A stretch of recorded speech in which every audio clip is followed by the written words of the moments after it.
Welcome to today's deep dive, tailored specifically for you. Usually, a viral internet moment feels like a giant billboard. It's massive, it's bright, and the message is completely obvious. Right, yeah. Someone does a crazy stunt, we all stare at it, and boom, we just move on. But, if you strip away those bright lights and actually look at the data driving these massive events, that billboard is, well, it's more like a complex circuit board. The real power is hidden entirely in the wiring underneath. Okay, let's unpack this. Today, we're looking at two recent internet-breaking events. First, Angela Nikolau and Ivan Beerkus doing that illegal rooftop engagement on the Empire State Building. Yeah, that's wild. And second, Taylor Swift and Travis Kelce's surprise Madison Square Garden wedding. Our mission here is to look past the glaring headlines and uncover the, truly bizarre audience demographics, why your follower count is basically a myth, and the hidden risks lurking in viral media. Yeah, to figure out what's really going on, we have to first look at who is actually watching these things. Right. And I'm looking at these demographic numbers, and I honestly think there is a typo in our data. No, no typo at all. I mean, they just completely flip our assumptions. Okay, explain this to me then. You have this illegal, terrifying climb up a 1,400-foot skyscraper. You would think that is pure catnip for young, extreme sports guys. You would definitely think that, yeah. But the data says it was driven by millennials. Mm-hmm. And women were almost 3 times more engaged. Exactly. Then you have the Taylor Swift wedding, which somehow skewed older and heavily male. Wait, hold on. Taylor Swift's core demographic is famously young women. How on earth did an older male demographic take over her wedding narrative? Well, because you weren't just looking at Swift's audience anymore, right? Travis Kelce brought the entire NFL demographic into the ecosystem. Oh, wow. Yeah, massive sports media accounts essentially hijacked the narrative. They broadcasted the wedding to their own followers, which, heavily skew older and male, and that completely shifted the overall engagement stats. Okay, that actually makes total sense. And the sentiment was completely unpredictable, too. TikTok drove the highest negative sentiment for the rooftop stunt, which is about 13%. Right.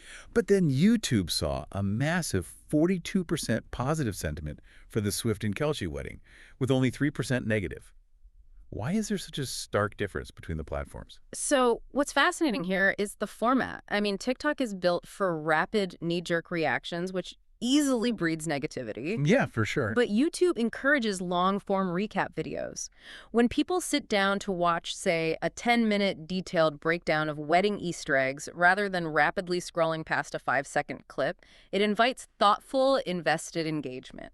Right, rather than just quick criticism. Exactly. Because these specific overlapping demographics were sharing this content so wildly, the traditional rules of social media influence just completely shattered. I mean, I'm looking at this less like a lottery and more like, well, a stock market flash crash, Right. where random day traders suddenly out-leverage the massive institutional banks. That is the perfect analogy, actually. The algorithm basically stops caring about your established resume of followers. Yeah. During a cultural flashpoint, the algorithm only cares about velocity. If you post the right angle at the exact right second, the system just blasts you to everyone. The numbers totally prove it, too. Yeah. A random fashion account with just 71,700 followers got 2.9 million impressions on the rooftop story. Which is insane. Totally insane. And for the wedding, a user named @Cheryl_D with only 26.6K followers pulled 1.1 million impressions.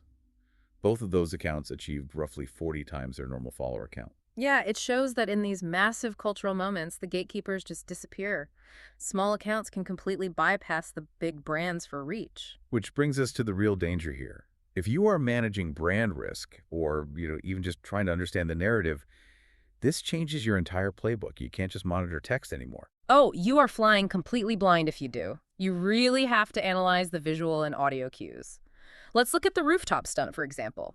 The couple had big sponsors lined up. Right. But after they got arrested, a viral meme started circulating.